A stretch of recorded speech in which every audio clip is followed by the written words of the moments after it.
अस्सलाम वालेकुम फार्मर भाइयों, काफ़ी दोस्तों के कमेंट भी आए हैं और मुझे मैसेजेस भी किए हैं कि गंदम की कटाई अभी शुरू होने वाली है।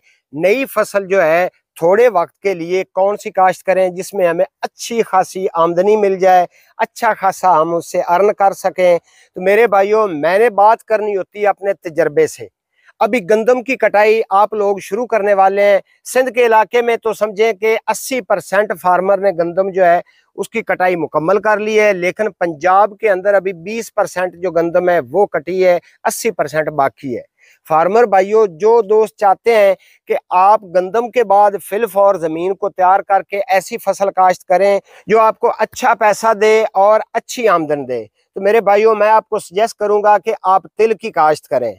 चाहे तिल काश्त करें और चाहे आप तिली काश्त करें, वो तो हो जाएगी। लेकिन इस वीडियो के अंदर मैंने आपको बताना है कि आप अगर तिल की काश्त करते हैं तो उससे आप 15 से 18 मन 20 मन पर एकड़ कैसे हासिल कर सकते हैं। उसके अंदर 3 गलतियां आप करते हैं, 3 गलतियों की मैंने निशानदेही करनी है। वो 3 गलतियां आपने नहीं होने देनी, आपने बड़े सोच के साथ इस फसल को चलाना है। अगर आप ये 3 गलतियां नहीं करेंगे ना, तो आप इंशाल्लाह 15 मन से लेकर 25 मन तक इससे एवरेज हासिल करेंगे। लेकिन ये 3 बातें बड़ी अहम है। पहली बात फार्मर भाइयों, आप जमीन की तैयारी से लेकर सीड लगाने तक आप एक गलती करते हैं, वो आपने छोड़नी है। दूसरी गलती आप करते हैं पानी और खुराक देने के हवाले से, वो गलती आपने नहीं करनी है। और एंड पे मेन गलती जो आप करते हैं वो करते हैं जिस वक्त आप तिल को हार्वेस्ट करते हैं, तिल के सीड को जब आप पौधों से अलग करते हैं, तो मेजर गलती वहां पे करते हैं। यकीन माने आपकी एवरेज 20 मन आनी होती है, आप 10 मन लेकर घर बैठ जाते हैं, बाकी सारा तिल जाया कर देते हैं।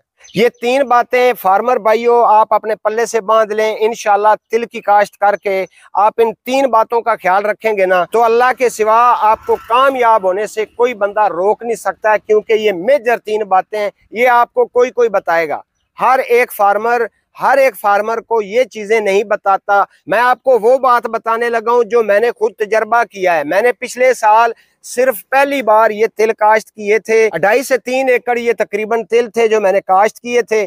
और वो 3 गलतियां जो थी उनको मैंने कवर किया, तो मैंने 18 मन पर एकड़ एवरेज हासिल की थी। उस वीडियो का थंबनेल मैं इस वीडियो के ऊपर भी लगा देता हूं, आप देख लीजिए। और उस वीडियो का लिंक मैं दे दूंगा डिस्क्रिप्शन के अंदर, वहां पे जाकर ये वीडियो जब आप मुकम्मल देख लेंगे तो डिस्क्रिप्शन से निकाल कर आप वीडियो देख सकते हैं, चैनल के अंदर मौजूद है। उसके अंदर बकायदा मैंने लाइव प्रूफ दिखाया हुआ है कि मैंने 15 से 18 मन एवरेज हासिल की है। जो पहली गलती फार्मर भाइयों हम करते हैं कि जमीन की तैयारी अच्छे से नहीं करते हैं। तिल को खुराक भी चाहिए और तिल को लेवल वाली जमीन भी चाहिए। अगर आपकी जमीन पहले से ही कंप्यूटर लेवल हुई है तो आप कोशिश करें कि अगर पिछले साल उसके अंदर आपने गोबर की खाद नहीं डाली तो गोबर की खाद डालकर जमीन को अच्छे से तैयार कर लें। उसके बाद आप चाहे छट्टे से उसको काश्त करें, चाहे आप खालियों के जरिए काश्त करें, वो आपका माइंड है, दोनों तरह से ही हो जाएगा। सिर्फ इसको आपने इसी तरह से लगाना है जो तरीका मैं आपको बता रहा हूँ। दूसरा मरला आता है फार्मर भाइयों जहाँ पे किसान गलती करता है कि जिस वक्त पौधा जो है वो जमीन से बाहर आ जाता है, तो फिर उस वक्त उसको जरूरत होती है पेस्टिसाइड की स्प्रे की, क्योंकि इसके ऊपर सुंडी बहुत ज्यादा हमला करती है। हम ऊपर से एक तो इसको स्प्रे प्रॉपर नहीं करते हैं, पूरे टाइम पे नहीं करते हैं, और दूसरा ये भी हम करते हैं कि उसको नीचे से जल्दी से पानी लगाने की कोशिश करते हैं कि भाई कहीं ये सूख ना जाए, तो पानी लगा देते हैं हम ज्यादा। ऊपर से मिट्टी ऐसी होती है बाज इलाकों में कि पानी 2-2 दिन जमीन के अंदर ही खड़ा रहता है, जमीन वो पानी पीती नहीं है, तो उसकी वजह से इस पौधे को इतना पानी चाहिए नहीं होता है, तो ये कुरमा जाता है, मुंझला जाता है। उसके बाद ये हमारी फसल सारी की सारी खराब हो जाती है। फिर हम कहते हैं कि यार तिल से हमें कुछ फायदा नहीं हुआ। अगर फसल कुछ हो भी जाती है तो उसकी आधी एवरेज कम हो जाती है। पानी आपने इसको ज्यादा से ज्यादा 2 पानी लगाने हैं, 2 पानी से ज्यादा लगाने की जरूरत नहीं है, ये मरेगा नहीं। अगर कहीं ऐसी जमीन है कि आपको पानी देना पड़ता है, तीसरी बार भी देना पड़ता है या चौथी बार भी देना पड़ता है, तो भाइयों आपने पानी इतना सा लगाना है कि वो घंटों के अंदर अंदर पानी पूरे का पूरा जमीन पी जाए, उसके अंदर पानी खड़ा ना रहे।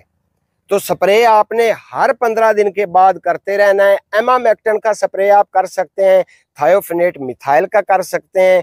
याद रहे कि किसी भी लोकल कंपनी का स्प्रे आपने नहीं करना, आपने हमेशा अच्छी कंपनी का स्प्रे लेकर करना है, ताकि आपको बार बार उसी बीमारी के लिए दोबारा से स्प्रे ना लाना पड़े। लेकिन हर 15 दिन के बाद आप करते रहेंगे तो सुंडियों के अंडे भी खत्म होते रहेंगे, सुंडियां भी खत्म होती रहेंगी, तिल आपका अच्छी ग्रोथ करेगा। तीसरी और आखिरी गलती मेरे फार्मर भाइयों हम ये करते हैं कि हम तिल की फसल कटवा लेते हैं, फिर उसको खड़ा कर देते हैं।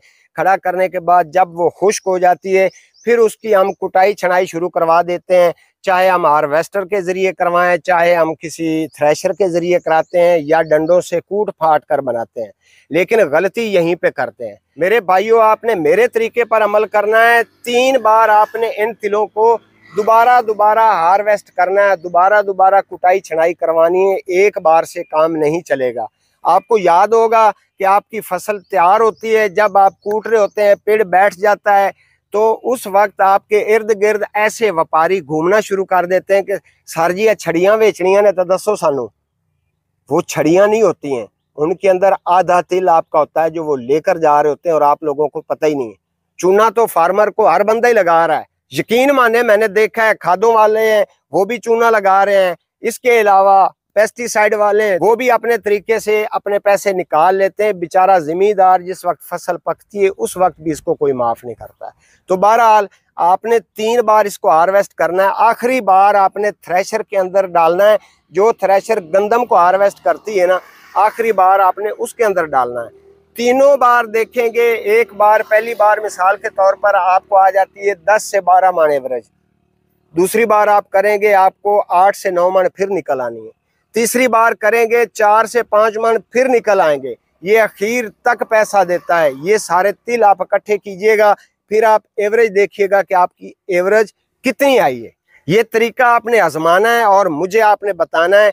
वीडियो पसंद आई है तो लाइक कर दें। अगली वीडियो तक अपनी सेहत का ख्याल रखें और अपने इस चैनल का भी। अल्लाह हाफिज।